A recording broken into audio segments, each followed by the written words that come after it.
Rug Podcast, man. Under the Rug Podcast? Under the Rug Podcast, man. Episode 11. Got my right-hand guy in business always here with us, Corbin Perry, and a good friend and good business partner, our special guest today, Montal Walker. I want to give a huge shout out to you, man, just being on the show, blessing us with your presence and everything like that. And I guess today, I guess for me it's a little special just because I've known you pretty much since we were kids, and we may not, we're not necessarily directly friends or hung around the same people. However, we still seen each other, said what's up, played together and things like that as a kid. So to see you from where you were in the 4th grade to see you now, it's a blessing and it's an honor, bro. I can definitely say that. So I guess, man, to even start the show off right, Corbin, I'm pretty sure you remember this. The house probably had to be 2 years ago. I want to say it had to be the summer of COVID. So things were like super weird. You had to wear your mask in the house. I don't think so many people could be in the house and all of that. And it was a property in Wyoming, I believe. And it was one of the worst inspections. And we may have actually talked about it on a prior show. That's awesome. But I say that because that was a deal that we was all on together and everything. Like you said, you was there, doing your photography thing. I think I know and it was, like I said, it was a house in Wyoming. The house smelled so bad. You were not happy. I remember getting there. Because I was very frustrated. I'm like, this is beyond. I don't know really the word for it. It was pretty disturbing, bro. It had a little outbuilding too, didn't it? Had a little like a garage, and then didn't it have a little like space attached or whatever to that or something like. There was a weird little. I remember that. I remember Brian told me, he called me like, man, bro, I gotta step out here for a minute. And I was just like, bro, what's going on? Because I think I called you first, and you was just like, bro, you gotta come here. Let's see what you get. It's like you had to hold your breath the whole time in the house. I guess it's one of the rare good things about everybody having masks around at that time. At that time was because normally I wouldn't have had one myself. That's not something I keep on me, but it just so happened that day. That was that year we had them on. So I remember thinking, I guess we're gonna wear these in here because I wasn't worried about getting sick from COVID, you know what I mean? I was worried about getting sick from something else floating around in there. And I know we just talking about it. Yeah. Actually being there. Yeah. And smelling how bad the house was. Man. Almost every part of the house smelled the same. From the attic all the way down to the basement. You know, for real. It was, like I said, it smelled so bad that your client didn't even want to walk in. I had to actually show Which her. I find to be crazy, because that's how bad it was. House. And at that point, I want to say if it was 2 years ago, I was a year and a half in at that point, almost 2 years. And with that being the case, it's probably been 3 or 4 houses within, or maybe a good solid 5. You've been there on a few with me to where you walk in, you like, this is very disturbing. This is going to be a challenge to inspect this house. 100%. And when you get to homes like that, there's a potential chance that as an inspector could potentially miss something because that's true. The environment is very disturbing. Whether it's from a cleaning standpoint, I don't know necessarily if the house was dirty. It just smelled terrible. It was dirty. But we done all been in some houses, maybe it don't smell bad, but it got roaches or this and that. So it's been a few houses to where I'm like, you know what? I should have told this client, unfortunately, I cannot do this inspection. Bro, but I got to keep on with the work. I think you told me, you was like, bro, Trill, I'm trying to keep moving forward, bro. Brian's like, ain't about the money, nothing like that, bro. Trying to get my mind off of this, bro. That was tough. That was tough, man. That was tough, bro. But man, please introduce yourself, man. I just kind of wanted to start that off. Just, to kind of all bring us together, man. I know that was kind of like a crazy special moment. That's fun. I definitely remember that. And now I'm like, I'm having flashbacks. I do remember we took a couple pictures. We took some photos out of there. Yeah. And I just didn't. I wouldn't. If you hadn't said that, I wouldn't have remembered that was that house in particular. I think that's one of them repressed things. We just pushed that. We remember the good times we had, and then we repressed the bad parts of it. Right. That's funny, man. But for my client, I'll just bring it up. She had to air out the house at least about like 2 months, bro. How did she do that though? She Like had, just windows, was it specific windows, fans? She got a dehumidifier.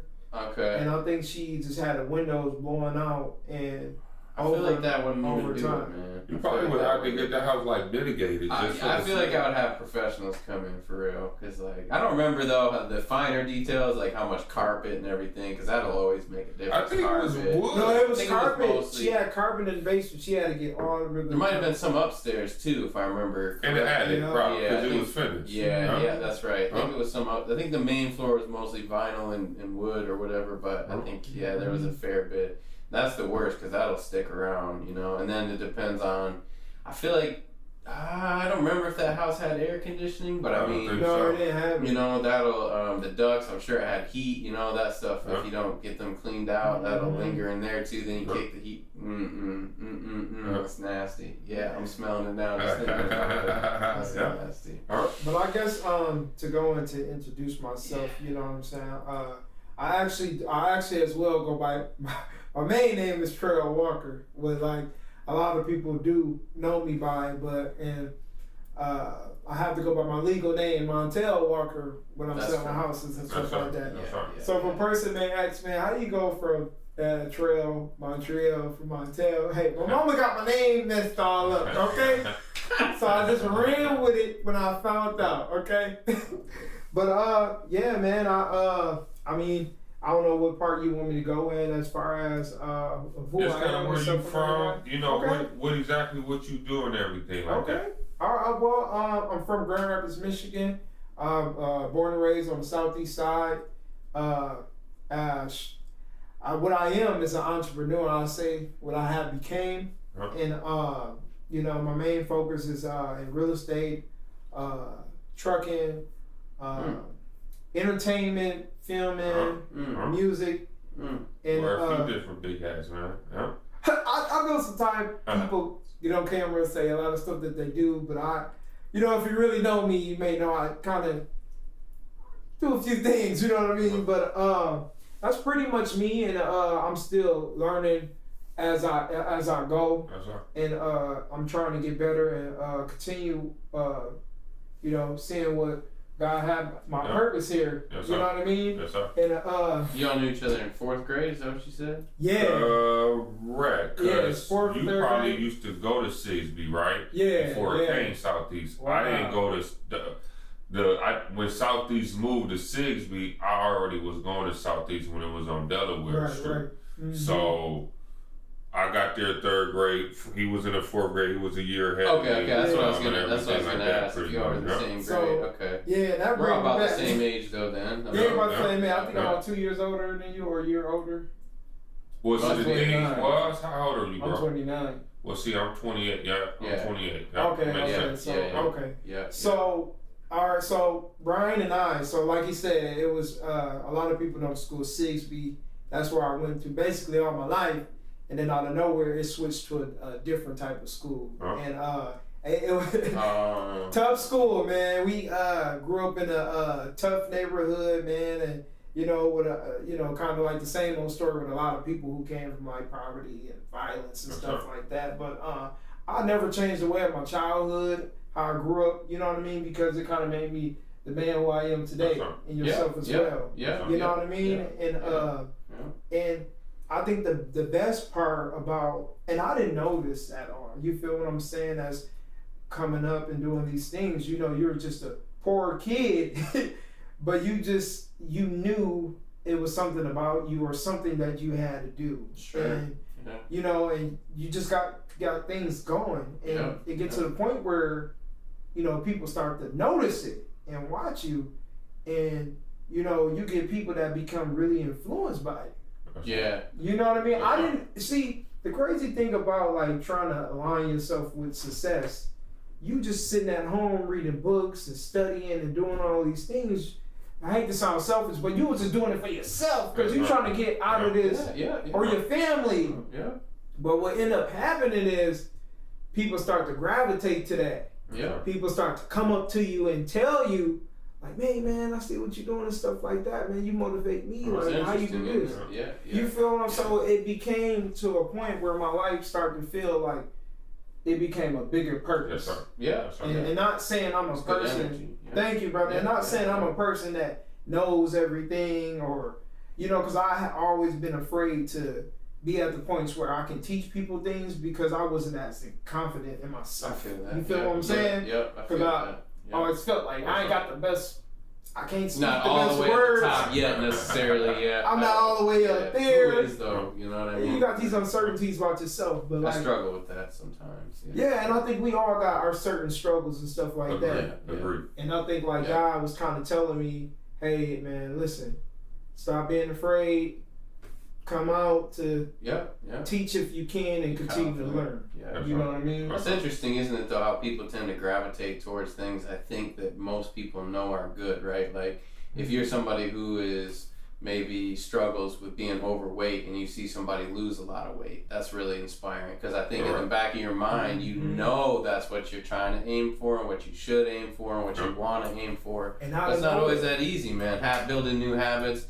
Like sometimes doing the things that are bad for you are easier and more instantly gratifying than the things that take longer, like, getting more intelligent, eat, maintaining your health, that's hard work. You gotta exercise, you gotta diet, you gotta say no to things that you probably like. Routine, yeah, exactly. But so the crazy thing is about that, because what you just said, how people gravitate to certain things, it just made me think, like, I had a mentor that told me, he said, hey man, listen, your life isn't all about you. Mm-hmm. And I was just like, what you mean my life ain't all about me? Because every choice I make, I'm making it for my life. Right. You know what I mean? But really, your life, people problem today is they think people are too selfish. Yeah. You're living for somebody else. Yeah. So I thought about it like, wait a minute. If I leave right now and move to a different country and just go, that's going to affect my daughter's life. That's right. That's going to affect my family life, my woman life. You feel what I'm saying? So I realized every decision you make affects somebody else. So your life ain't all about you. And it goes farther than that. I was just thinking about that the other day. Like the thing that's crazy is that you actually don't know. You really don't know how far every decision that you can make will go. It's like it probably will affect your immediate surroundings, but then you don't know how you might do something, somebody might see you reading and just simply get inspired by that. They might start reading something that then changes their mind that somebody else comes. Like they could change the whole world because of something they read, but they only read because they saw you reading in the first place. And that chain could be 3 or 4 people down. You could show somebody you reading that might start reading too, that might start showing somebody else reading, and then it might you just never know how far that can go. You know what I mean? The sad thing is that sometimes we don't realize that until people are gone too. People leave this world one way or another, and then you realize, especially when you see people come together, you realize the circle and the effect that they had, and you realize that like that person leaving, it just wasn't just about them and their immediate family. Like they had this node effect. Yeah, exactly. Yeah, so I completely agree with that, man. I've that's scary to realize too, isn't it? Because that means that the opposite is true. Every bad decision you make goes just as far out sometimes. So it's like the decisions we make, the things we do, the behaviors or patterns are way more important than us, which is horrifying. Really, that's a lot of pressure. So, and I guess in my life, it made me feel better to be more patient and stuff like that because sometimes we all made bad decisions and stuff and mistakes like that. And I realized the decisions, a lot of them that I made, they were bad decisions because I was being selfish. Yeah. You know what I'm saying? So I'm leading my life where, you know what I mean? Amen. It's just not for me. Yeah. And just to get back to myself and how I got here, I guess we can go into there. I guess growing up, man, I was one of the kids in school, but I didn't never know I knew what I wanted to be. You know what I mean? So it was kids in school. I was 4th grade. People teach what y'all want to be. You have people who want to be a doctor, I want to be a lawyer. I was the person I want to be an actor. Oh, that's cool. Yeah, that's cool. So, hey, since I was a kid, bro, that's what I wanted to be, an actor, rapper, doing music, and I've been doing it for a long time. Yeah.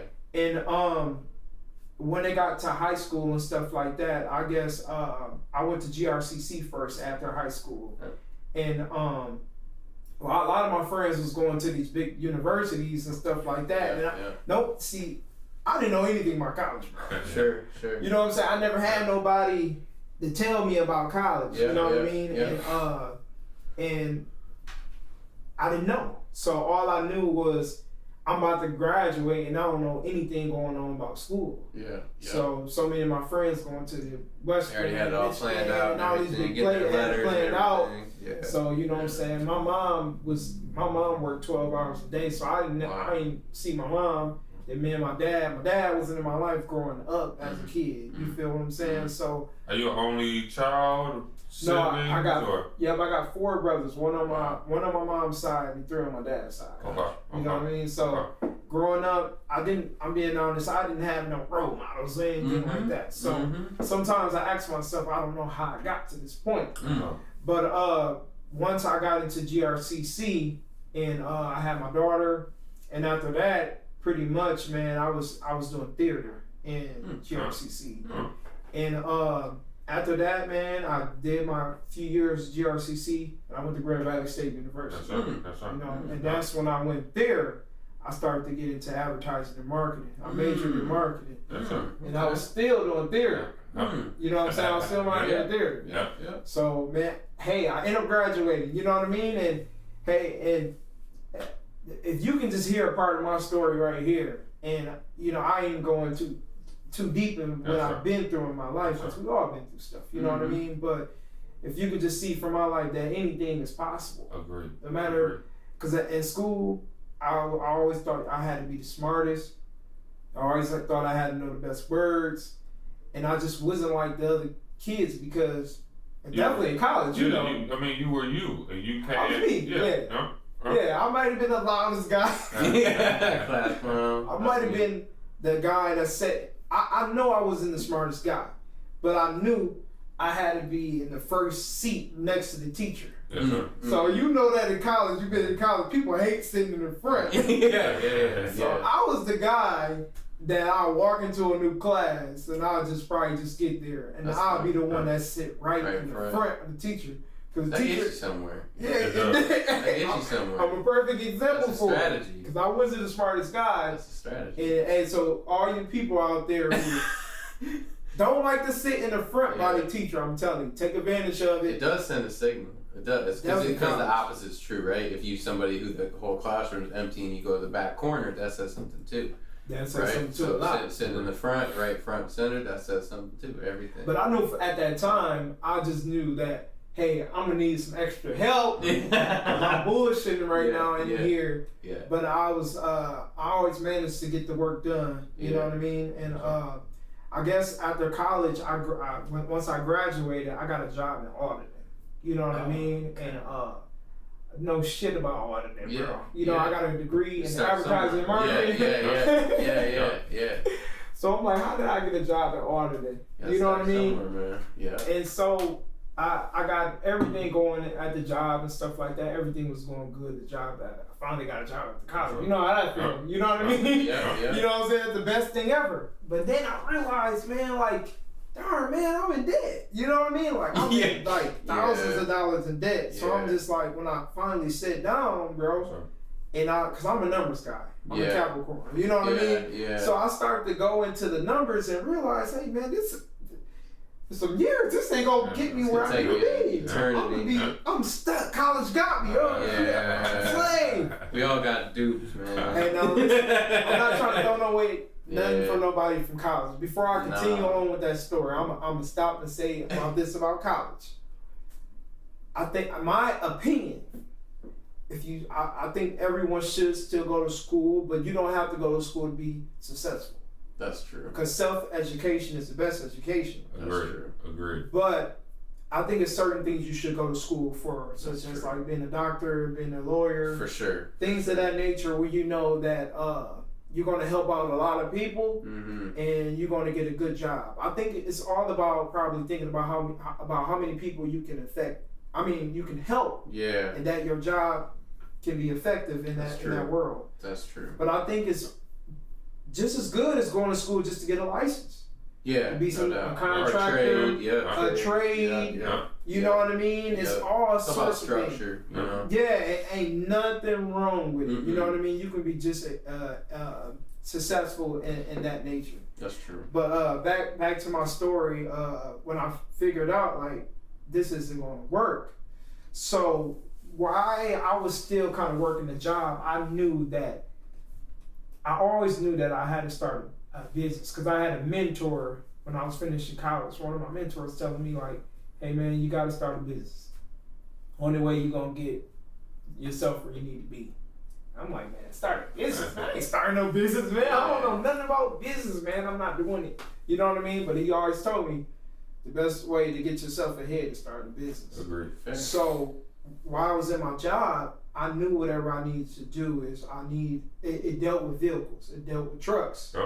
Now I didn't know anything about the trucking business. This before like a lot of guys my age got into it. That's you know what I'm saying? And you know where I'm from. So I didn't know anything about trucking, bro.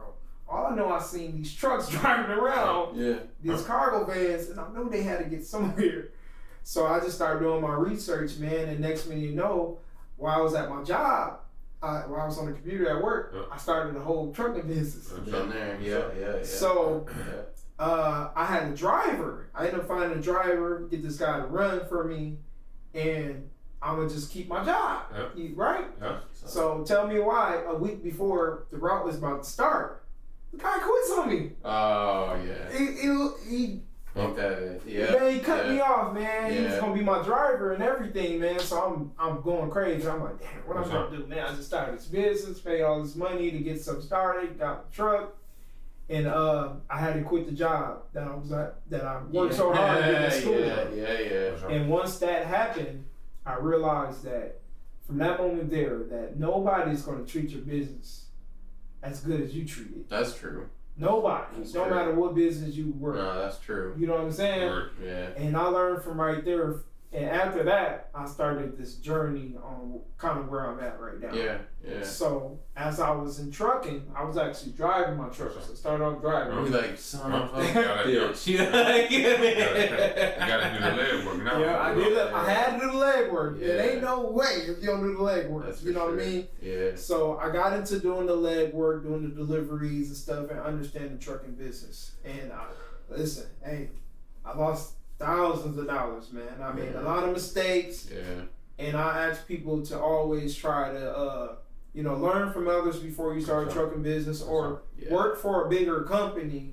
That way you won't do like I did. You got into something and it was a disaster, but it wasn't the worst because I always try to plan myself. Learn. Yeah. So my trucking is connected to real estate, how I got into real estate. So I'll give a shout out to my guy, Deshaun Galston. You know what I'm saying? He's a broker and here. So how I got started is I had a delivery because I was delivering appliances. And I had a delivery to his home. And my company and my cousin was with me because he worked with my company. So we delivered to him and he was like, man, what you guys do? Who running this business? And I was like, me. And he was like, man, what's up, man? He was talking to me. He was like, man, you ever thought about getting into real estate? And the funny thing that he asked me, I was doing some research on becoming a realtor. Yeah. That's the crazy thing. Yeah. I didn't want to do it. Yeah. I was just researching Sure. time. But he mentioned it. And I met him at that particular moment. Yeah. But listen, y'all ain't hearing me right now. Listen. I did not want to become a realtor. I was just studying it while I was on the truck because I was just doing research on other stuff. Dude, the next week I ran into a broker, another brother who was a broker, and he got me into real estate. That's how it goes, man. That was you crazy. Open to those opportunities, you listening, you paying attention. It just happens that way. Man. And then when God orders something for you, you can't control it. It's just there. It's just that light bulb just goes ding. You're like, oh, what? And after that, and I just, I got here to this point. What were you doing? You were just doing like kitchen appliances and stuff? That's what you were doing? Yeah. That's hard work, bro. Because I know that because I used to do, I used to do restoration, so like if you'd have a fire or something like that, our company would come in and haul stuff out. Oh. So I know all about that, dragging washing machines out of basements and stuff.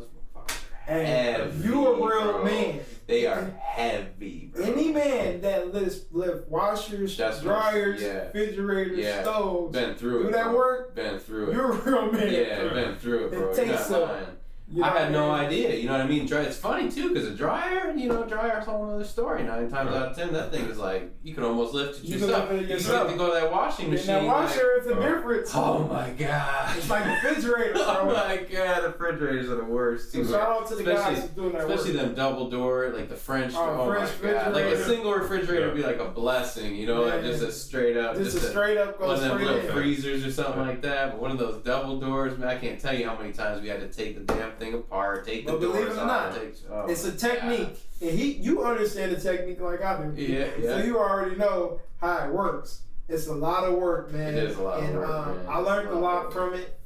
And it's not for everybody. It's for sure not. It wasn't for me, but you know what I mean? It wasn't for me either, bro. We did it. We did it when we had to. I came out of working out of the office doing it, bro. Yeah. Because I was lied to. Yeah. Okay, so I was told before I started with this broker, I was told that I was just delivering it, bro, just dropping it off and leaving. Yeah. It never that easy. Who's getting it in the house? Wait. He told me that when I'm about to run the route, he said, no, you installing too. I'm like, no, bro, wait a minute. You didn't say that, bro. You said I was looking dropping it off. Stove gas lines and everything. Oh, yeah, man. right, bro. Yeah.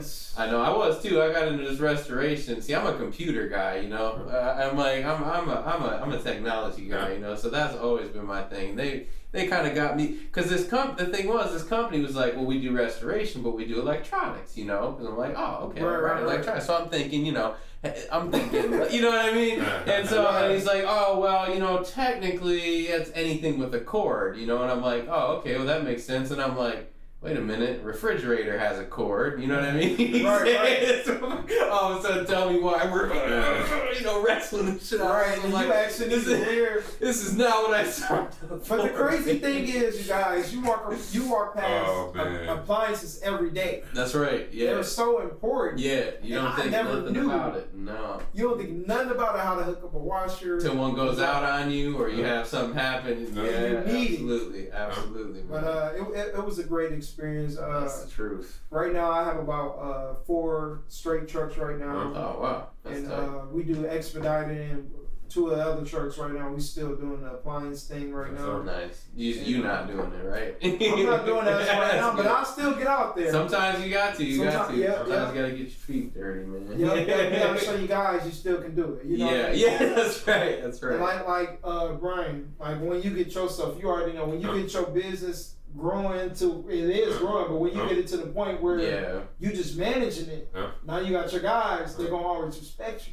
Yeah. Because they know you know how to do the job. That's right. That's right. You know what I mean? If a guy don't know how to, your guys don't know you don't know how to do the job, they're not gonna respect you. They're gonna respect your business. They're not gonna respect your trucks. That's true. So I'm glad I spent them 3 years out there working. Very true, man. Very true. Yeah, you can't be trying to run a company and then not have anything to offer. Because when shit hits the fan.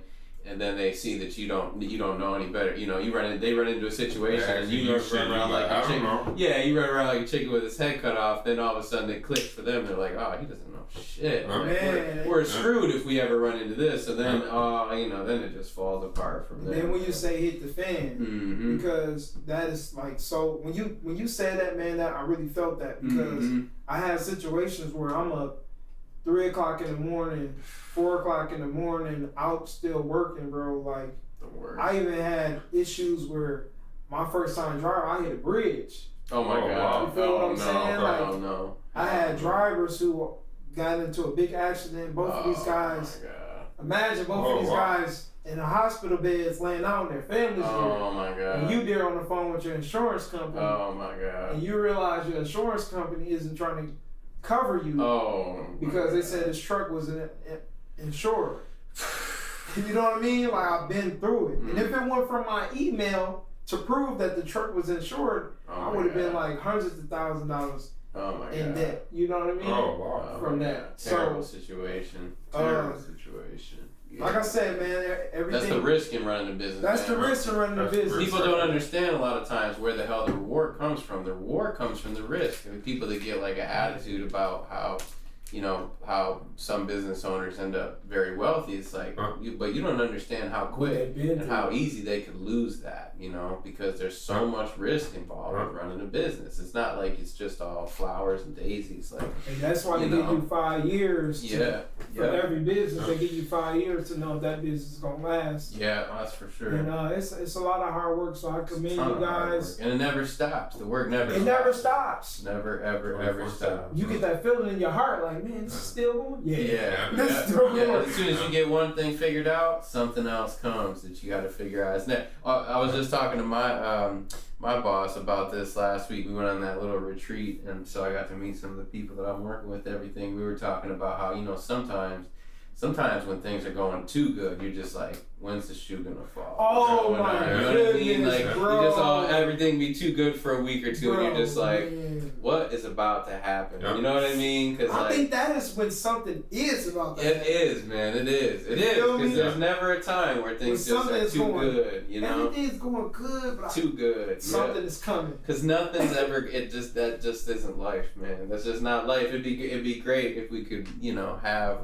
Just get to a point and then the rest of life is just gravy, but that's not how that works, man. Something's always going to come around. It can be business, friends, family, community. It's going to something's going to happen to somebody, and you just have to be prepared. It's got to be a balance. Yeah, I think when it got to balance itself for you to become. That's true. You got to appreciate the good. You got to have some bad. It just is what it is. Yeah. So key is to be as prepared as possible, because. I was just about to say that. One of my mentors told me, a problem is always going to come and you got to prepare for it. Yeah, how you prepare for them really is what dictates, I think, strength, really. You know what I mean?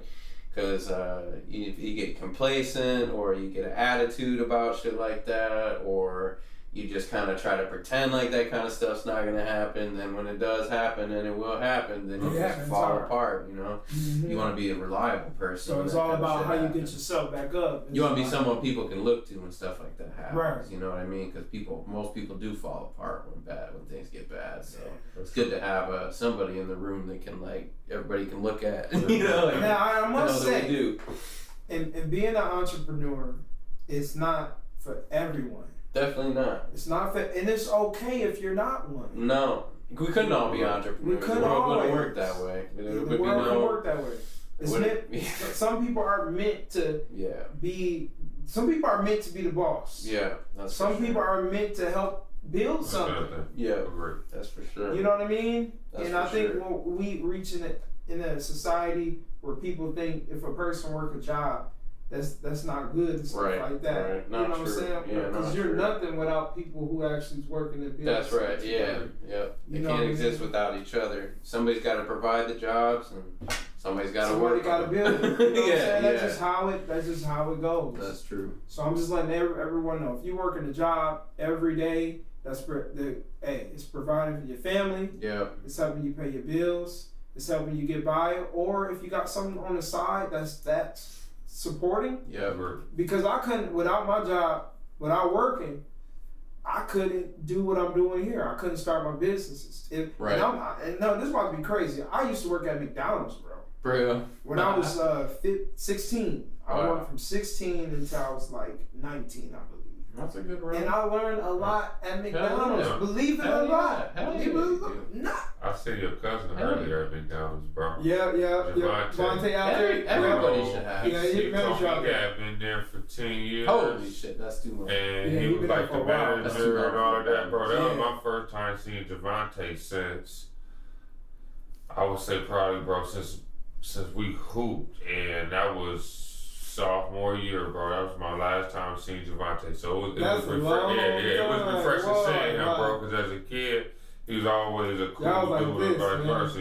Yeah. And that's how I pretty much know you through Vontae. That's Vontae, Jalen Vassar. I remember all of them, bro. Tion Fields. Who used to hang with them, bro? Dalil James. I remember all of them, bro, and everything. So. I ain't mean to interrupt. Are you good? But, it was funny that I didn't even mention it to him when I had some. I should have said, man, your cousin's gonna be on a podcast tonight, and once again, I mean, going back to what you said, even when it came to you thinking about something, you were searching real estate. That energy bumped you into a broker. So even if you didn't even know it, you thinking about that and just searching was intentional for you and you didn't know it. That speaks back to that value, what you said earlier about life being bigger than you. There's a song Big Sean has, and it's called Bigger Than Me. And it literally talks about every verse, everything he speaks into the song, he talks about it, life is always bigger than you. And a lot of people can't grasp onto that because, like you said, they're so selfish. This is my life. How can I give my life to somebody else? But it's just like, if that's your focus, then you, like you said, you limiting yourself on so many things, because if there's billions and trillions of lives out there, why would I trip on me just being one of the ones I'm thinking I'm going to be left out because I'm so focused on my life instead of putting that back into the world and everything like that. So I definitely agree with y'all. That's hard. When you think about life is bigger than you. And not to say that self-care and knowing thyself isn't important. It's just, I'm not meaning it in that way. You know what I'm saying? Some people may think like, well, I got to take care of myself before I can take care of somebody else. True. That's true. But you still taking care of yourself to take care of somebody else. That's right. Meaning, because your life ain't all about you. That's right. You feel what I'm saying? So yes, you do got to take care of yourself, but it's about being selfish. That's true. It's about making decisions, and you're thinking about others on the decisions that you're making. Not at the point where you're thinking about people's opinions of you and how people view you and stuff like that. Yeah. It's just meaning what you're willing to do for somebody else to help somebody else. Yeah. out. And to go back to, I was, honestly, I feel like everybody, like, it should be like a requirement in some sense for people to have like a McDonald's job or a janitorial job or just any sort of food service, retail, customer service. Like everybody, that should be like a part of college or something. Like every person should have to do that, man. It just helped me with learning how a business operates. And it helped you with that. It helped you grounded. It helped moving around. Yeah, it helps you just deal with people, learn how people are just different in all their ways and everything. You know what I mean? Like it just gives you experience that, like, it gives you the side of things that then allows you also to go and have empathy with people in those positions too. Because I feel like a lot, like when I work retail and stuff, you know, a lot of people are decent, but you run into people sometimes who you're like, you clearly have never worked a job like this before because you have no empathy for people on the other side of the counter. Exactly. You know, like, you don't understand. Like my mom used to do, not used to. My mom pretty much her whole life has done like residential and commercial cleaning. And one thing I learned when I was with her as a kid, she had this big office building. She cleaned like multi-level. You know, she did it every night, take a couple hours, whatever. The first thing she would do is go around and get the trash, you know. So just, you know, it was multiple offices, kind of like this, but there might be 50 of them on the floor or something like that. So she'd go into the office. She'd have her big trash can with her, whatever, and then dump the office, whichever office she was in, dump that trash can. One thing that, you know, I learned doing that, this would happen to her all the time. People would throw away like, say they had like a can of Coke or something, they didn't finish it, you know, or a cup of coffee, they didn't finish it, throw it in the trash can. Well, when my mom would go to pour that out, you know, it hit her. You're something to pour out, you know, you don't, and then a lot of times when I was a kid, somebody do that, I think asshole, you know, but like sometimes maybe they are, but they don't necessarily know either. So sometimes like, you know, that's why it would behoove everybody to go into positions like that and to do things, because you learn about those things that happen, and then you learn to be on the other side of that. You might not do something like that because something like that happened to you. Yeah. Oh, I poured out, got shit all over me. Maybe I'm not going to do that because I don't want that to happen to somebody else. Maybe I'll go dump my thing in the sink. That's you know why what school I mean? is important. Mm-hmm. you know what I mean, of working with others and stuff like that. And it's an experience. It's an experience of learning because you talking with people, connecting with people every Their day. experiences children, and everything. This gonna affect you in the long run. So it's true. a lot of good in education. I know a lot of people look at it different and stuff like that. And then working, like we're talking about, just working, like, you know. I think, like, you know, McDonald's not the kind of place you should necessarily want to work at for 10 or 15 years, to each their own, for somebody that does. And I know there's advancement opportunities in that, but generally speaking, jobs like that have a ceiling, you know. It's kind of like a stepping stone. Like, you should work there for a couple years, and then throw that on your resume, move up into... From McDonald's to Famous Dave's, I don't know. You know what I mean? Like, get your way up there. That's crazy. That's what kind of happened with me. You know? Yeah, exactly. You just use it as a stepping stone. It's just one experience to another. People that kind of, that's, I think, where that people get that confused is people. It's sad to see people who stay in those same positions for 30, 40 years even. You know, you run into people like that, been at department stores or something for like 30 years. Like, I don't mean no disrespect, but like at the same time, you just almost feel like it's somebody who's been kind of in a cage for a long time. Because, man, you haven't really, like, you've done this 40 hours a week, like almost your whole damn life. And usually they're after retirement or something, but. Right, because it's just meant for some people. Yeah. That's their comfort every day. Sometimes, And I ain't gonna lie, and for me, I had an issue at starting to become like, entrepreneur and seeing opportunity. You know how you start seeing opportunities in other people. You just want to help sometimes. You make suggestions, and I got to the point in my life where, you know what I mean. If I realize that the person loved doing this and what they're doing, you can tell them something like, "Hey, you can probably do this. That can be better for you." And sometimes everybody don't need your advice. That's true. Sometimes, you know what I mean, they can just see what you're doing. And that can probably be enough. Might be better even. I honestly, so with that, because once again, you got to kind of excuse me when I continue to talk about energy, because that may just go ahead. For the rest of my life. I say that because in regards to what you were just, can you repeat what you were just kind of saying, bro? So myself and becoming who I. You said not everybody needs that. You was talking about not everybody needs that advice. Or you see the opportunities in other people. Agree. I do think the best teacher always is showing. Example. You tell me, if you were to ask somebody, would you rather your parent tell you they love you or show you they love 100%, you? 100%. Well, 99.9 is going to say, I would rather my parents show me than tell me. But you know what? The crazy thing is, we don't necessarily think about it. If somebody is telling us something, the difference of somebody telling us something and the action. Because it's going to speak for itself. But we all prefer somebody to actually show us something than telling us. That's true. And that's what, because I used to think, and some people may argue with this. Some people say love is a feeling. Love is an emotion. But I realized to feel that love is what you do for somebody. Love is the actions. That's what love is. But it's driven off emotions, right? Because there's certain things that you're going to be willing to do for somebody because you have a certain emotion or you've been through something. I feel what you're saying though, because you know, but that show a person how much I love you. You can throw that around. Because your actions show a person how much you care for them. Like if somebody say, "Let me hold $20, I'm gonna give you it back." Right. And that person don't never give you the money back. You gonna feel some type of way. You gonna feel that this person don't care about me. Right. You said it. You know what I mean? Yeah. Rather than a person just gave you money before you asked about it. You gonna feel, hey man, I'm gonna thank you for that, man. I'm gonna let you borrow some money again. You know what I'm saying? So it's people really can deep, throw bro. them words around a lot. Like people, you know, you could tell everybody you love them, but it starts to dilute the currency after a while. You can only show so many people at one time how much you love them. You can tell everybody, but you can only show. You only got so much. And that's why I got time, you know? because I'm a person, and you guys may agree with too.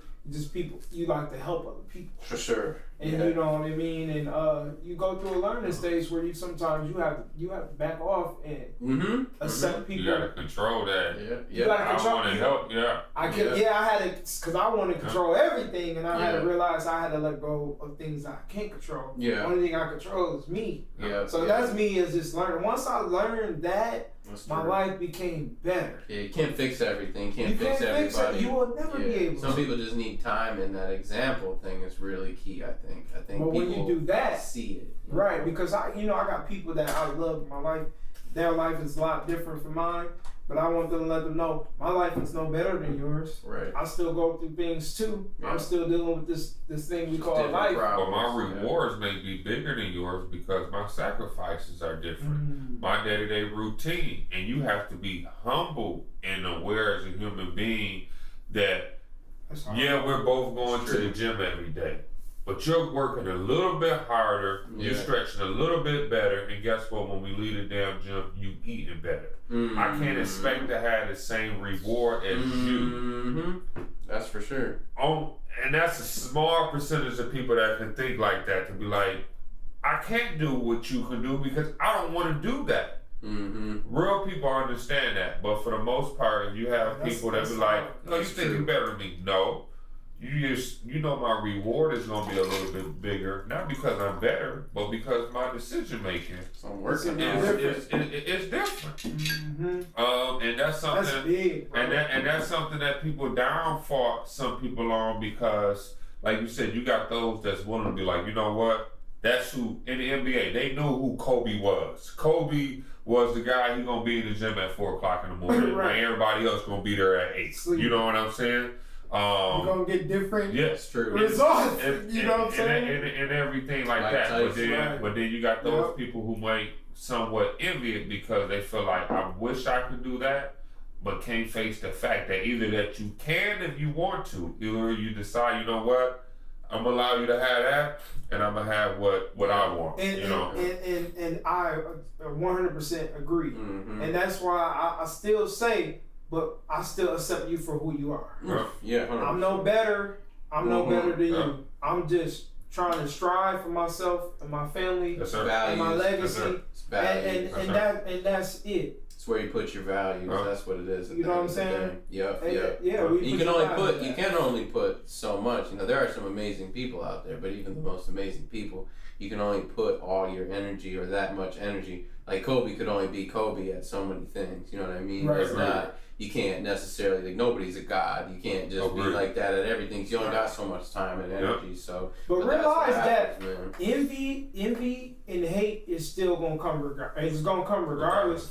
You can be as humble as you want to be, but you're still gonna have that. It gotta be a balance. You know what I mean? Everybody can't. The love may outweigh, but it may not. But I just gonna have haters. I just take. Life. If you ain't doing it, if you ain't got haters, you're doing something wrong. So I just take life as it is, as it comes, and I try not to overthink things anymore. I used to overthink things a lot. You know what I mean? I got to the point where I just let things be for what they are. Work your hardest. I just do it rather than thinking a lot about things. Amen. So Corbin obviously knows, and I shared this, I believe, on this last episode. You don't know this, so this be some news to you. So my wife Monique found out she was pregnant on her birthday. So she's about two months, maybe 10 weeks or so. So saying what you guys are saying, that I want to say the biggest thing I want to be able to teach my child and still continue to teach Monica and anybody I surround myself with is where to put your energy, where to put your focus. And just because somebody gives you something to focus on, don't mean necessarily you gotta, you know what I'm saying, pay that attention. Whether if somebody insults you, somebody disrespects you, that don't mean you necessarily have to draw into their energy.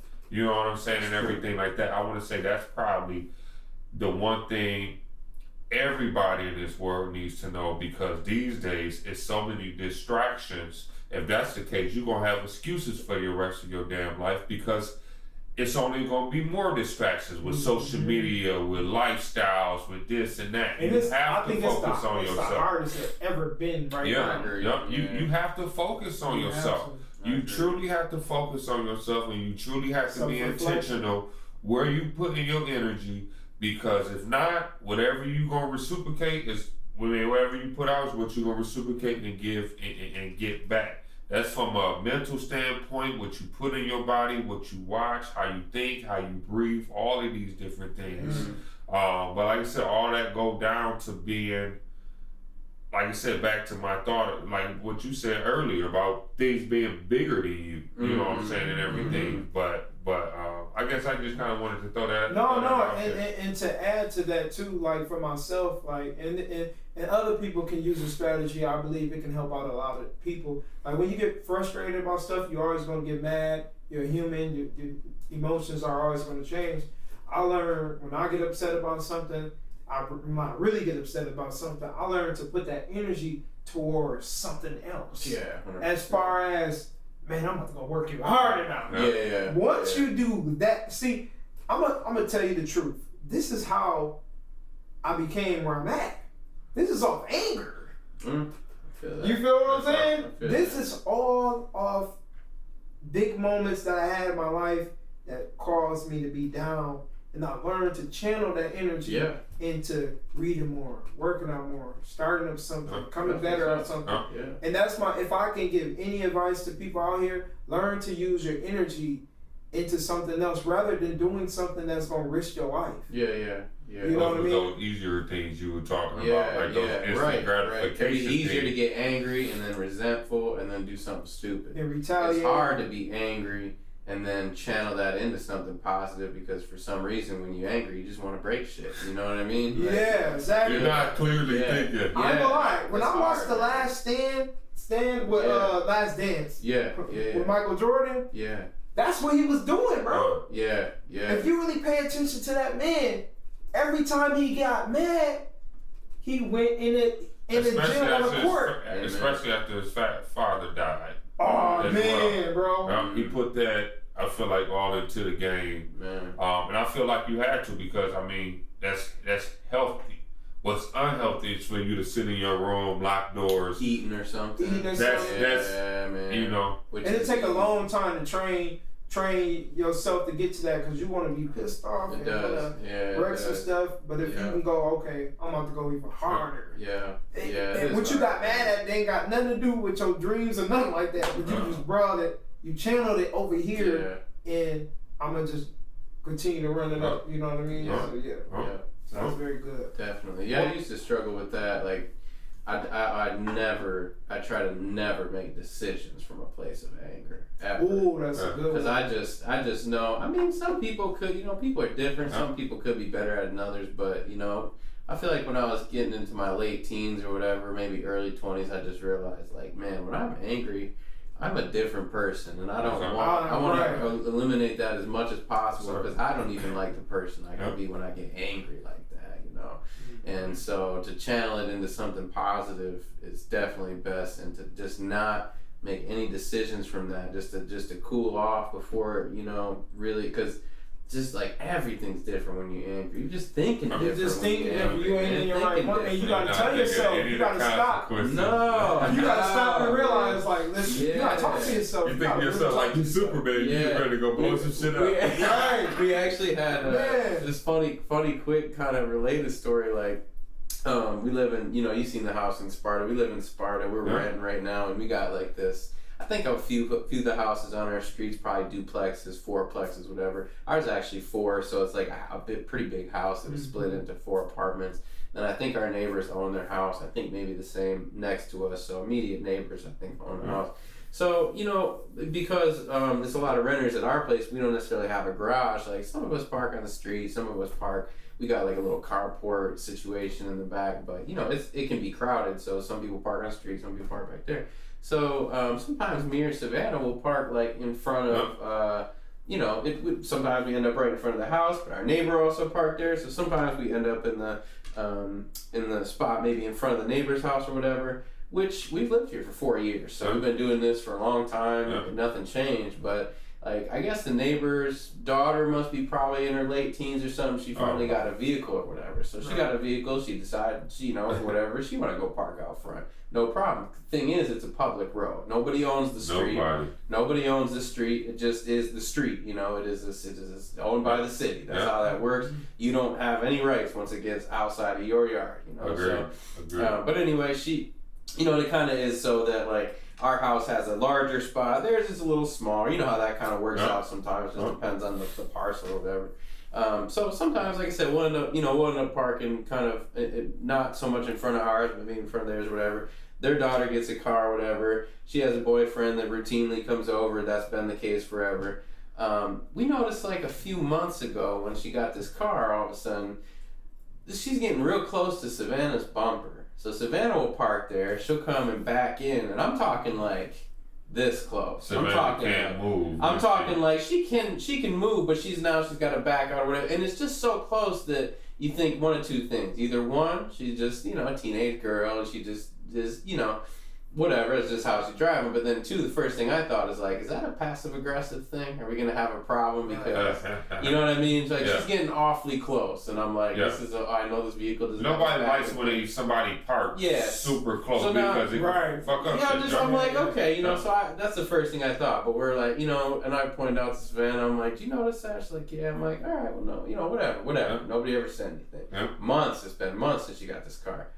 The other day, Savannah has a little folded up piece of paper under her windshield wiper or whatever, and it is clearly written by a teenage girl. Says something like I don't remember verbatim, but it basically said park in your driveway or in front of your house, not in front of mine, with a little smiley face on it. Oh man. You know what I mean?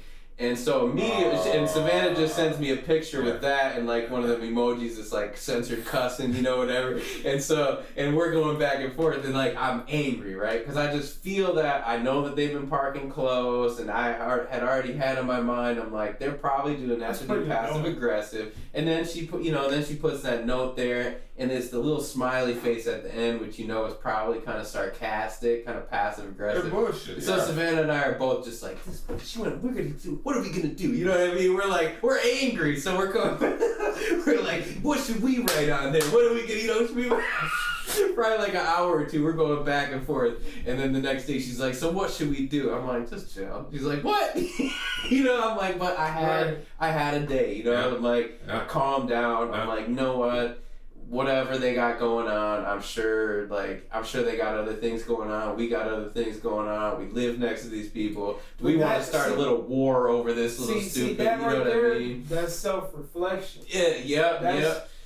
Telling yourself, I can't think out of anger, and that's what I try to use too. I try to. It's hard though. It's hard because we both want to be like, you have your self-image like, how dare you? Yeah, exactly. It's an ego. It's an ego. We're like, are we really let them dog us like this? The ego is something crazy. The ego, man. Hey. Yeah. Hey, I'm gonna let the audience know, man. You have to find a way to master the ego. You gotta swallow it, man.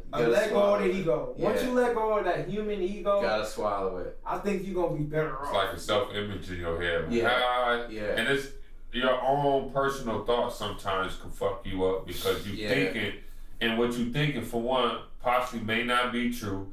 Ain't based on reality. It's based on your perception, your feelings. And I think in this day and world, people feel like, if I feel a certain way, or if I have something to say, I should be able to act on that emotion. I should be able to say it or do anything I want. And it's like with the Kyrie situation, you can, but there's going to be consequences to it. That comes with it. You know, because you have, I want to be myself. You can be yourself, but understand when you're yourself at the wrong time or during the wrong moment, you're going to get flashback from it. And people have to be, but especially everybody I want you to accept me. It's not that.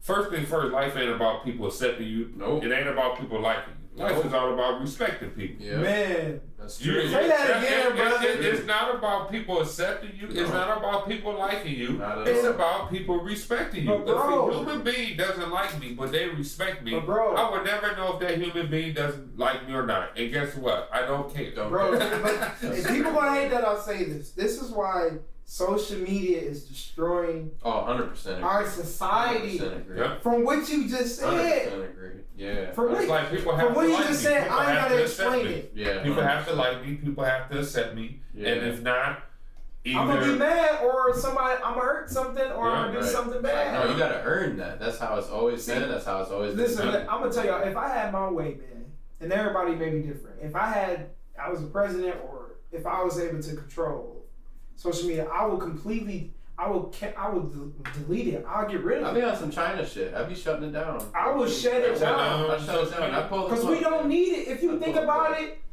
business was going on. It was made for business. I agree. There's no excuse that makes it worth it, in my opinion. There's no excuse that makes it worth it. because we was already doing it. 100%. Business, connecting with people before we had it. 100%. I hate to say there is such a thing as being too connected, and that's what happens with social media.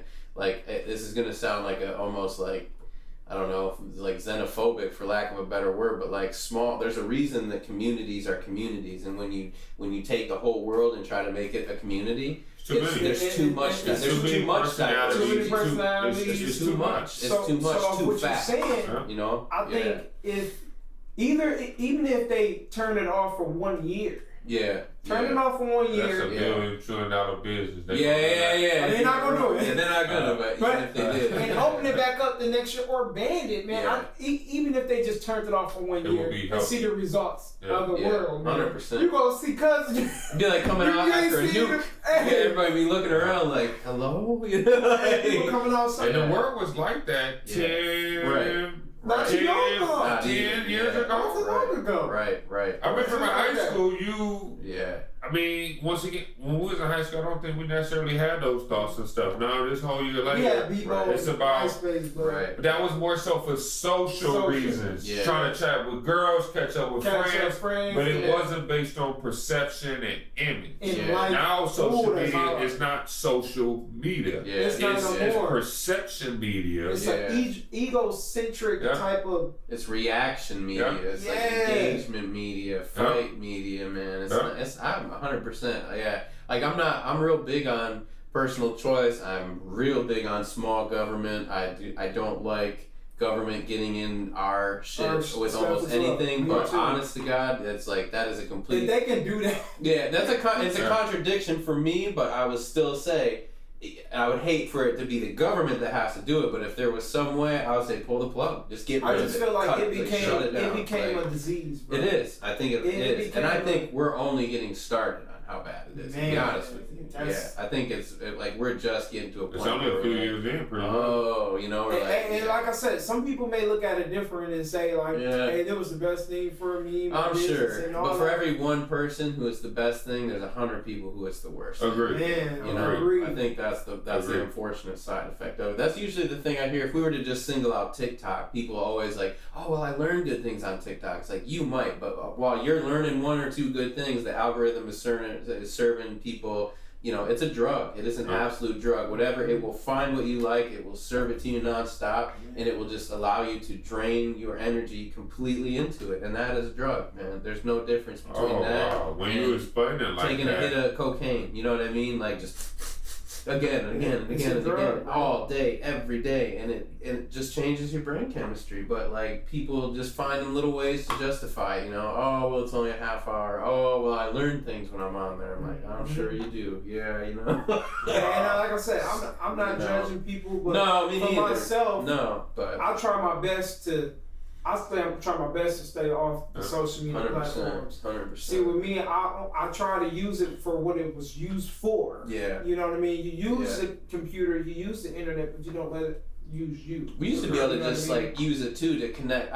When Facebook like first came around, it was basically cool. like hanging out after school. You know, like we connected with people after school, and it was still a little bit tighter. You were connected to the people still in your community, or if it was outside of that, it was usually friends and family that were just in other places that now you could stay connected with, see the pictures of the family. But then, it gets into just this whole everybody's connected, and it would just be like almost it'd be like taking every land in the world and just pushing it back together and allowing everybody to just walk all over wherever they want and go anywhere, which to some people they go, yeah, it sounds great, but it's like, yeah, okay, you give that a try and see how that works, see how long it takes before everybody's just fighting in the streets. It's just too many different beliefs, there's too many different ideas. You got to ease into that sort of thing, and we just were like, boom, and it's just like that. All these platforms, everybody's just connected. It's like, you remember the moment Facebook was shut down? Man, people was outside everywhere. Right. They said under attack, like right. What's going on? They said 90% of people in America stay inside their homes. That's crazy. 90%. Especially now, it's way worse. Especially after the last couple of years, you know, that made it way worse. Yeah, it is crazy. How do you unlearn bad behavior? I know earlier, you know, before we started the show, we said one of the topics was going to be how do you unlearn things that you thought were right as a child. Right. And I had to have a conversation like that with my baby sister and my nieces. I'm saying a lot of things that may be accepted or certain expectations that you're giving now or certain things that you're able to get away with. Right. Necessarily it's not the expectation of reality or life.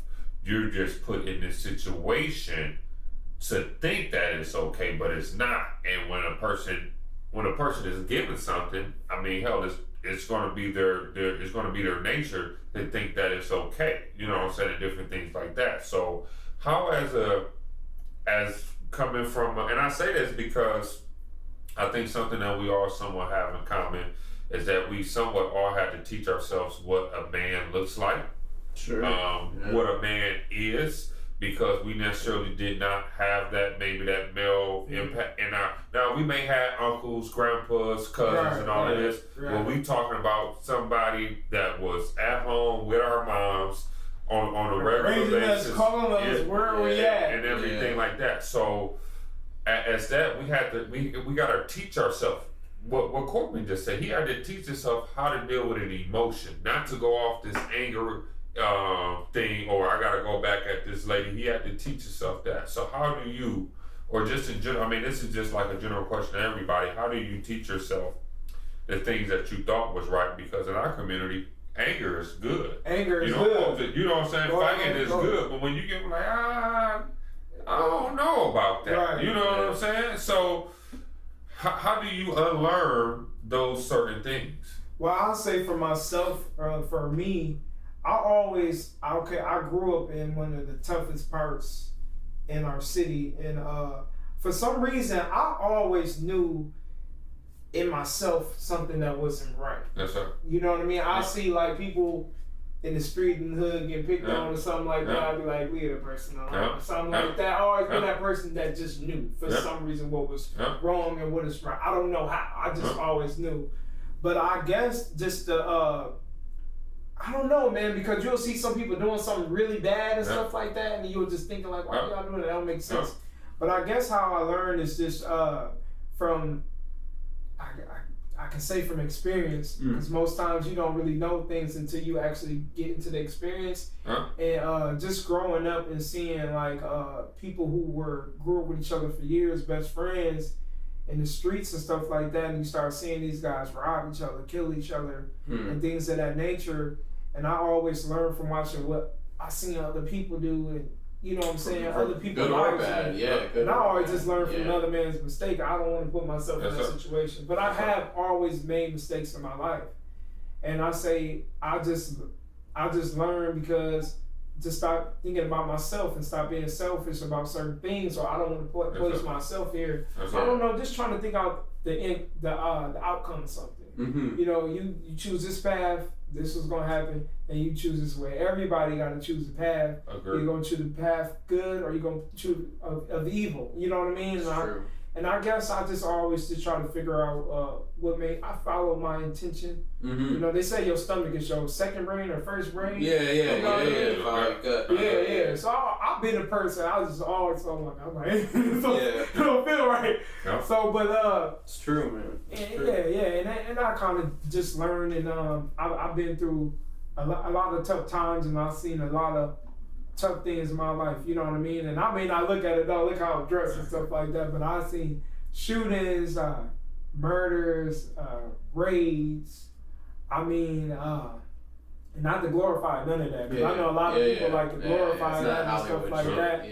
You know what I'm saying? And not cool about it. Yeah, and I guess it's like I said, experience. If you've been a person, you never been in that lifestyle, you never been around that and stuff like that. So how you know if something's not right and you ain't never been around? It's tough too, because sometimes like, you know, like I joke, kind of, but like I said, like it's not like that Hollywood shit, but it's kind of ironic because like there is a culture around that shit that tries to make it look cool, and that's why people fall into that. So that is difficult. A lot of rap culture. And just like movie culture and shows and things like that. And like you said earlier, you got to be careful about even what kind of stuff you consume. You consume. Yeah, 100%. But that's what's going on, bro. You turn on the radio, hey, people can call me like pussy or soft or shit like that. I don't listen to a lot of that shit. I don't listen to a lot of shit. Well, just like they say, you are what you eat, right? Like, you are what you listen to. You are what you consume. You do too much of that, the lines start to blur, you know? Man, lines start to blur, especially depending on the position that you're in, especially the life that you live in and everything, especially when you're young, you know?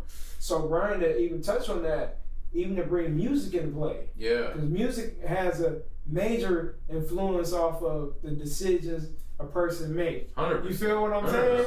100%. It really does. 100%. And it lower your vibrations on what type of music and stuff that you're listening to. 100%. So I think if you're a person that you smoke your joint all the time, you roll around listen to that. That's all you listen to, Snoop Dogg. Like yeah. You know what I'm I got my moments doing that. And no, ain't nothing wrong. Hey, listen, ain't nothing wrong with it. But you're right. But if it's all you do, it's all you do. But if you let it influence you, all you become. You let it influence you. Glorify it. And you glorify it. Yeah. You can listen to your shit while you rolling like this my shit. I put on and stuff like that. It's a fine line, you know, though. You can fall onto that other side of too much. But I ain't about to go live this rapper life. It's like, is it just for entertainment, or am I really going to be like, try to include this into my personal life? And that's what people do, bro. It kind of falls back into the same idea of like what's good for. Not just for me. That's why I think that that term even exists, right? People say that's my guilty pleasure. Sometimes they say, "Oh yeah, that's my guilty pleasure." Why would you say that? Well, because you know that at the end of the day, there's something guilty about it, right? Maybe you listen to that kind of stuff. You got kids and a wife or whatever. You get away, you be listening to some gangster shit all the time or whatever. Like, maybe you say, "Oh, that's my guilty pleasure." It's like, well, why are you doing it when you're away? Well, it's because I know that it could have ramifications outside of me. It's not just about me, you know what I mean? So that it does have a weird, you know, it's a fine line between what's acceptable and what, you know, what the one thing that I listen to and that you listen to and that we all listen to becomes, it is something. It's more than just entertainment. It is entertainment, but it's more than that, you know, and it is interesting how that goes. It's something that need to be discussed with music. For real. I feel like every person should have a balance of what type of music you're listening to. Right. That can influence movies you watch, shows you watch. And it's like, it's crazy now, like, to think the access. You know, when I was a kid, like my mom let me get away with, you know, I was watching South Park when I was a young kid and everything. That could have gone wrong. You know, that could have gone wrong because I was pretty young and like I just must be kind of lucky that I had maybe enough influences outside of that or just maybe enough balance that didn't necessarily, as far as I know, that didn't necessarily like ruin me or anything. But no lie. When you're a kid, man, that's dangerous. You know what I mean? Think about it, because when you start watching like you young, right? Yeah. You start seeing shows like South Park. I was watching this. What's Family Guy? And shit like that. When you start seeing that.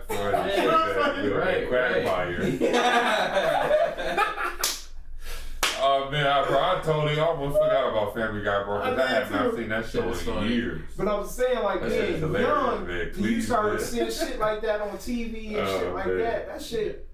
It can influence. It has an impression. It definitely has. It leaves an impression on you for sure. All that stuff does. So, and you know, I'm not saying anybody wrong for. No, we all got our guilty pleasures. We already got guilty pleasures.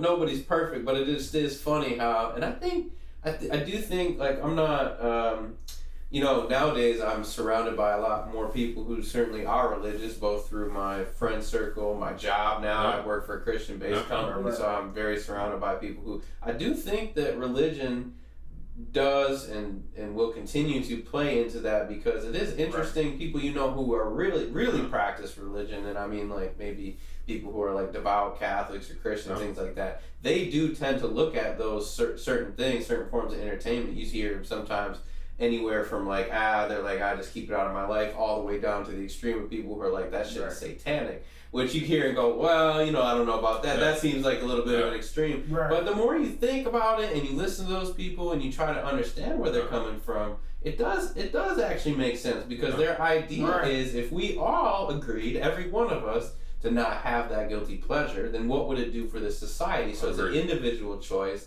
that just affects our immediate circle, and it affects the society. And in the same way that we're saying, hey, if we all sat down, I mean every single one of us, and said, you know what, let's turn TikTok off, let's turn Facebook off, all of us, let's agree to do it. That's what that is. That's what they're saying. It's like, it's not just about me. It's not just about what I want to consume. It's about maybe I want to consume all that. Maybe I want to be on Facebook. Maybe I want to listen to this shit. Maybe I want to watch this shit. But if we all decide not to do it, maybe that's the best idea. Then as a community, as a people in general, we will all see the benefit of that. We'll get that out, and it's like, I can get down with that. But it's funny because a lot of people are only willing to put in so much as the people around them, right? So, you're like, maybe I'm not going to eliminate it. I'll step out of it slowly and that sort of thing, which is still a good thing. I think that's how most people are. But I do, like, the older I get and everything, the more I start to understand those people, the more I do understand exactly where they're coming from. Like, if, that it would be interesting, it'd be powerful if everybody was on the same page. If everybody looked at that stuff and was like,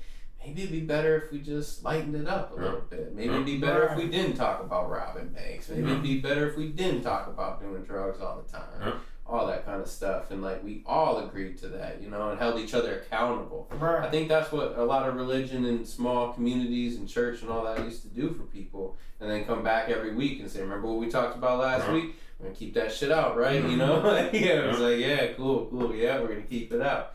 But now with the social media and with the way even like churches and religions are secularized, and everybody's thinking, it doesn't mean the same thing here and here and here and here to be a Christian or whatever. Like, that's gotten harder for people to come to similar terms on what is good and bad, or what we should allow and not allow, and show our kids and not show our kids, and consume and not consume, and all that kind of stuff. But that's always a front of mind, because just like you are what you eat, you are what you watch, you are what you listen to, you are the people who you surround yourself with.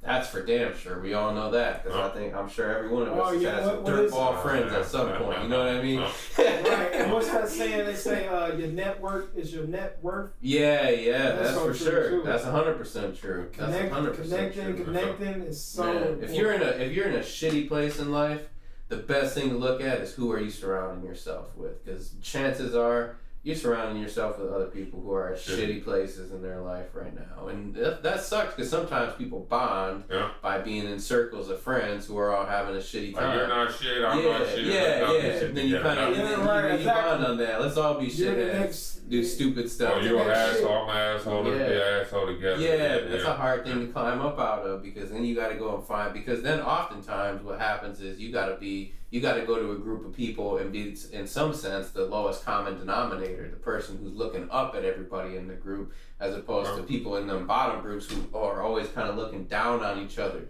even though they're always in the same playing field, So you try to get your way out of that. That's hard, because you got to humble yourself and go to a group of people who might be a little better than you, but that's exactly where you want to be, because you can take something from that, climb your way up, and then you can keep moving on to groups of people that are better, building your network, and just getting away from people who are just anchors, just doing nothing but dragging you down. And that's most people I know that are not in the greatest positions in their life.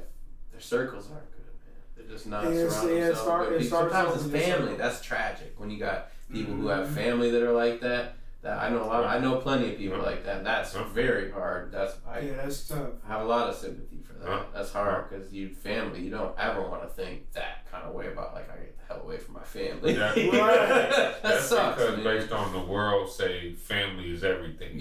Obviously family is very important. Absolutely. But at the same time, though, that go back to what I said earlier. How do you unteach yourself something that your family taught you that you thought was okay? That's tough. What I would like to see happen is for there to be form of a curriculum or a source to be taught to how to filter out certain things. I don't know necessarily if I was ever intentionally taught what to take in, what to take out. Right. I don't know necessarily if I ever was taught that life lesson. You learn that as you get older, but I wish younger there was an actual course to teach you what to take in and what to take out, because there's going to be a lot of shit thrown your way. Right. Don't mean you got to accept all the shit. That's for sure. That gets thrown your way, from good or bad. It reminds me too, like you kind of gotta choose your battles. You know what I mean? I'm Yeah, not saying that absolutely. everybody is an enemy or anything like that, but you have to choose what you want to get yourself into. Because sometimes you can be getting into it with somebody, and this person is all ready to go. Yeah. You know, you texting somebody and y'all going back and forth, and this person is willing to go for it. Been waiting for it. Sometimes you gotta tell yourself, this ain't my battle. Yeah. I'm gonna just stop it right here. 100%. You know what I mean? Or hold yourself accountable if you're the reason why that shit is going bad. Or you know what? I did say this wrong, but I understand why you thought what I meant, and be like, you know what? This is a lesson learned. I know not to engage or interact with you or communicate like that with you. But that's how you know when the ego's gone, or you're growing as a person. Because I even have a lot of moments like that. If I may do something that I didn't consider it was wrong or something like that from a different person point of view, when they communicated with me, I'm like, I didn't realize I came at you like that, or I did that. My apologies for it. You know what I'm saying? Let's move forward. It happens to me sometimes because I move very fast. I can be kind of just like blunt on accident. I can be blunt on purpose too, but sometimes I can be blunt on accident because I just move fast, you know, and I don't really think too much.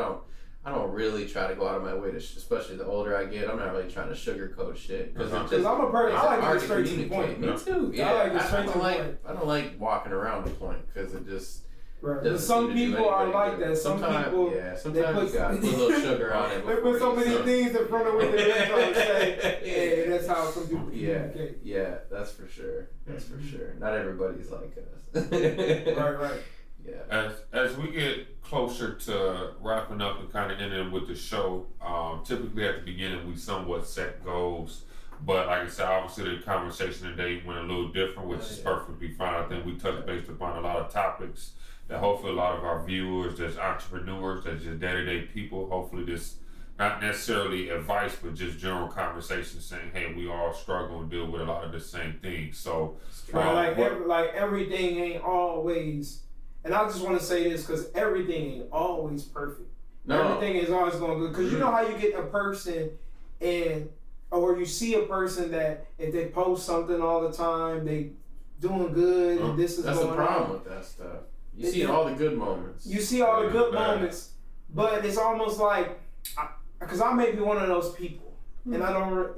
Most of us don't post when shit's bad, you know. Right. Because I feel like with me and how I deal with whether people take this as advice or what they rather do with it. Like I said before, I use the internet for my advantage. I don't let it use me. Yeah. So I don't want to give all the internet all of me. Yeah. And a lot of people are like that, where they give the whole internet their whole life and what's going on. That's for sure. You know, for me, and that's fine. If that's how your life is, but not me. Yeah. I use it for my advantage to let people know to either build my business or besides that to inspire somebody that is going through something or seeing somebody doing this and doing that. So that I'm not doing it, I'm about to kill him. You know what I'm saying? Yeah. It's like really not that, because if it was that, I'd be on there all day, and then I'd be saying, I'd be on there, you know, I'd be making petty posts and shit like that all the time.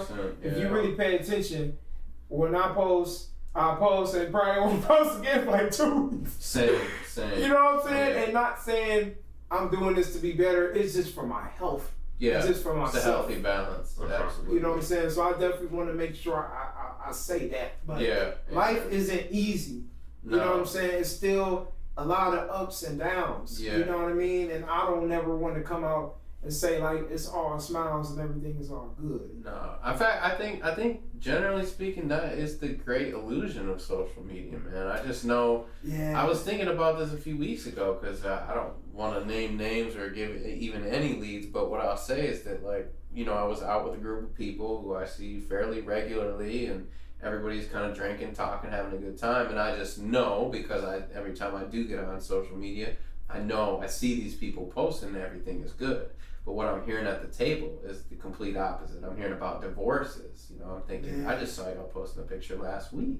And I'm thinking, what is this doing to us? Because we're sitting here consuming, thinking, oh, look at how good they're doing. Oh, look at how good they're doing. Oh, look at how good this is going. That's not really what's going on. And that's not good for our perspectives. It's not good because the truth is, I think more often than not, life is, you know, not to be like melodramatic, but life is tragedy. It's full of tragedy. There are always tragic things going on. And I'm gonna get back to your energy. Yeah. You gotta know it goes off the energy that person's putting in that post. That's true. You gotta think people put bad energy into a post. Yeah. Rather they post something good. Yeah. But they may be doing it just to. Yeah. It's all about intentions. Yeah. Well, it's about intentions and actions because obviously intentions only mean to the person but obviously your actions can affect more than. But we definitely want to say that for sure. Amen. Yeah, 100%. So going back to those goals, is there anything individually, or you know, whether if it's personal, business, what would be a main goal? I guess pretty much wrapping up the end of the year, going into the new year and everything like that. What would be a goal that you guys would want to share with everyone? For me, I think things have been going real well. It's like we were talking about earlier. At this point, I'm kind of looking around like, Jesus, what is going to happen? Because things are going a little too good right now. You know what I mean? Right. But I think for me, you know, things that's been going real good, or one thing that's been going real good especially is just I've been doing pretty good, you know, because I took this job. It definitely has taken up a lot of my time, but I'm very happy with it. I work. The day just flies by when I'm working, and the thing that I kind of told myself when I got into that was that I need to make sure outside of that I don't spend too much time, because I got a full-time job and I do kind of run a business outside of that. I can't let that consume me. Like, I cannot work. I mean, that's the problem is I could work 12 to 14 hours a day. Physically, mentally, I could, but I got other things. I got to maintain relationship. I got to actually, you know, use some of the money that I make on things like, you know, maintain my health, maintain the relationship health, move towards getting a house, all these other things. So I told myself I got to be careful to make sure that I work, spend a couple of hours a day on my own business, and then cut it off, you know. And so far, I've been doing pretty damn good at that, and so I'm just gonna try to continue to do that and optimize that as much as possible. I've been talking to a few other people that I've been working with and stuff, just trying to plug other people into my team and stuff like that. So that's all been going real good, and I would just say I just want to continue to focus on that, so that, and I'm enjoying coming at it from a place of not necessarily needing it, for lack of a better word, but just really being able to take a step back, grow the business, turn down the business that I don't need and I don't want, and feel good about that, you know, and take the business that is good and that's more about building relationships and long-term relationships and that sort of thing. So just continuing on that for sure. Yeah, to be honest, bro, I can see to where, I mean, I remember you first told me about the job opportunity. I see how that you're benefiting from that. 100%. It's helping you, bro. It definitely shows. Which, I mean, bro, obviously I tell you, he's great at what you do regardless and everything. So iron sharper iron, bro, and I say that because I feel like that's what that job is doing for you. You're not looking at it as a job. No. You're looking at it as an opportunity to gain huge so many things. So I definitely see that being a huge benefit and everything like that to you, and a huge blessing so far to you in your life, bro. I guess a goal of mine, man, is to continue. I won't say this is necessarily a short-term goal, but continue just being the person that I am. Continue perfecting the human being that I am. Understanding that bringing somebody else into this world, I'm very aware I'm not going to be a perfect parent. I'm never going to allow myself to think you're going to be perfect. However, I have to learn. Once again, have conversations with myself. Brian, you're teaching yourself how to be a man. You know what I'm saying? You're going to teach yourself how to be a good father and all of these different things and stuff like that. So I honestly had a really good conversation with my mom, my sister, my little brother last week. Friday, we went out to eat, and I really expressed to them. I said, remember when I got baptized, you know, before I went to college, I said that was intentional. I did that for my journey that I'm still going on now, for myself as an entrepreneur, as a man, as a husband, as a son, all of these different hats and stuff like that. So that's honest. I don't know it's necessarily an ever-ending goal. Right. If you see me 50 years down the line, I can still be having this conversation because I guess my goal is to continue to keep that drive, because when you are doing certain things and you hit a little bit of measure of success, or you're doing things that you never thought you would be able to do in different things, you can get complacent. You could get you can kind of build this house and just say, you know what, I'm gonna stay here because it's where I never been, and it's not where I used to be, but I gotta continue to build it and keep on going. So that's overall my goal, is to continue to keep that energy in regards to what I'm putting into myself, because I know that's going to benefit, you know what I'm saying, my future child and different things like that. So like I said, not necessarily a short term or even a long term goal. I think even when I'm not here, hopefully the things I leave on this earth, all of that energy turn into the same thing. So that's pretty much what my goal and my mindset is, to keep that mindset going into next year and everything like that. Okay, this is my turn. I say for myself, first of all, is trying to find, not trying, I don't want to sound like I'm making it hard, but spending more time with my family. With my wife. See, it's easy to work, man. It's easy to work a lot. It's easy to be in the same operation, routine. The whole damn day goes by, then a week goes by, then a month because goes by. You are providing for someone. You're trying to give them the best that you can give them. So, it has its goods and its bad. So, and I could just say for my businesses is trying to, make better decisions that's better for my business. I just had to go through a transition with my trucking business that will help out my business and the people that help operate and run my business, and making sure my guys on the trucks are, they're in a better position. We're all in a better position of a win-win situation.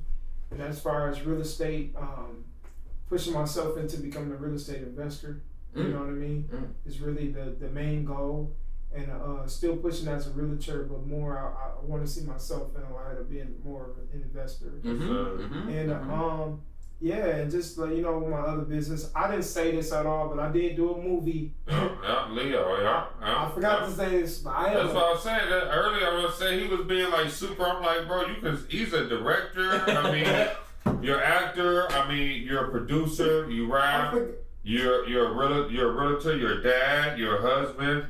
You own your own truck company. So I mean, you have to have him on a podcast for each one. I mean, you're doing an abundance of things, bro. And once again, it's okay to be humble, but at the same time, to express those things, and not necessarily from a standpoint, but that's who you are and what you do.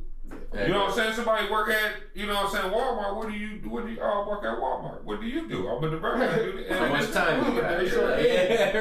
Yeah, and you're not the only person that told me that. You know what I mean? Because I don't know. I need to get more into that. It comes from our environment. I think somewhat of our environment, when you're in the spotlight or when you're doing good and you express that, people come for you. Mm-hmm. So it's just like, I'm just gonna come here. And once again, it's okay I think being humble is one of the greatest gifts God can give you, because nobody wants a showboat or anything like that. But once again, if somebody asks you what you do, it's beyond okay for you to be like, oh, this is who I am, this is what I do. Right. You know what I'm saying? And everything. Brian is 100% right. True. True. Well, yeah, because sometimes I do forget what I do. I feel like you. somebody I feel you on that. Don't forget your hard work, man. But sometimes somebody be, hey man, I'm trying to get a house. I'm like, oh, I'm gonna. Yeah, I feel you. But no, let me get my other hat. Right, Brian is right. I am a film director and film producer. I just filmed and produced a movie. Leo is on Tubi right now and a few other platforms that you guys can check it out. And it has Omar Gooden from Smart Guy, from Baby Boy. It has Mark John Jeffries. He played in 50 Cent. Been in a lot of different movies, and the movie's doing good. You know what I mean? And it's growing. That's cool. And it just started off for me, just like I said, being an actor. Wasn't Doug? What did Doug do? My guy Doug Sims was one of the producers. Marcel Doug Sims. You know Doug Sims? Yep. Oh yeah, so my guy Doug. Yeah, I was on the phone with him yesterday. That's cool. Yeah. He's one of the producers on there as far as the media guy as well. And a group of friends came together. And my guy Marcel Gamble, which is the writer producer, we've been doing film since 2007. Him and he had his own camera. And we was just running around making a movie. Awesome. You know what I mean? And now it became what it is. So I'm seeing a lot of other people doing it too. So that's pretty dope too. That's cool. And shout out to my guy Nori Boswell and his company. He's the actual cinematographer that filmed the film. But check it out, man. Leo, I got a lot of good feedback from Leo. I was very nervous. I didn't have a lot of confidence because I feel you. That's art, man. That's tough. That's I never directed before. I always been an actor. Yeah. And now that's hard because as an artist, a lot of times, whether it's film or music or all that, you know exactly where the imperfections are in your mind, right? So if you made a song and it just never got to where you wanted to go, but at a certain time you had to let it go because you just what you put into it, you get less and less out, and it's just time to zip it up and put it out because you could spend forever getting every I dotted and T crossed. But then you got to remember, like, when other people are watching that, they don't know nothing that you're thinking about. Like, all the imperfections that you see, they don't see none of that. You know what I mean? It's a completely different perspective that they come from. And that's hard to remember a lot of times because you look at it, you see something completely different. You see the hundreds, thousands of hours you put into it and where you wish this would have been this way or that would have been the other way. Right, until they see it, people are like, wow, man, you really did this. Right. And, they see it in its entirety for what it is, not what you're seeing it as, which is hard. Right, and I'm real thankful. And the movie came out really good. And like I said, we got some things that we can work on for the next film.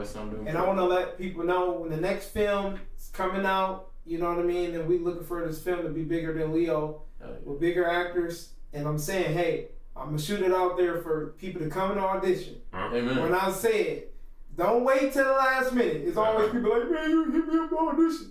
I've been telling people all over and over again. So the next time, if you definitely want to get into acting, we always want to put some new faces on camera. That's cool. You believe you can, come out and give it a shot. And if you don't get a shot, maybe you can help out with something else to keep yourself still involved. Yeah. You know what I mean? Yeah, that's key. But that's pretty much, where I'm at right now, just growing each of my businesses and becoming a better version of myself, man. How can the viewers, if anybody is looking to buy or sell a house or anything like that, how can people contact you if you don't mind sharing your contact information? Yeah. You can contact me on Facebook, Instagram, Montal Walker. That's Montal. You can always contact me at 616-987-0716 if you're looking to buy a property, sell a property, become an investor, understand the buying process, understanding the process of selling the house. I'm going into my third year as a realtor. I wouldn't say that I'm the greatest realtor you ever seen. You know what I mean? But I do the best I can for my clients. I never try to force business with anyone. I try to just give you all the information you need to make the best decision. But I will make sure once you're done working with me, you will know my job enough for you to do it. You know what I mean? So that's kind of pretty much the idea. But definitely contact me. I know I got a few different things going on, but I can still help you get out. It's all good. Yes, sir. Yes, sir. But yeah. But I'm thankful you guys had me today, man. For sure, man. Shout out to Under the Rail podcast. So, man, how long y'all been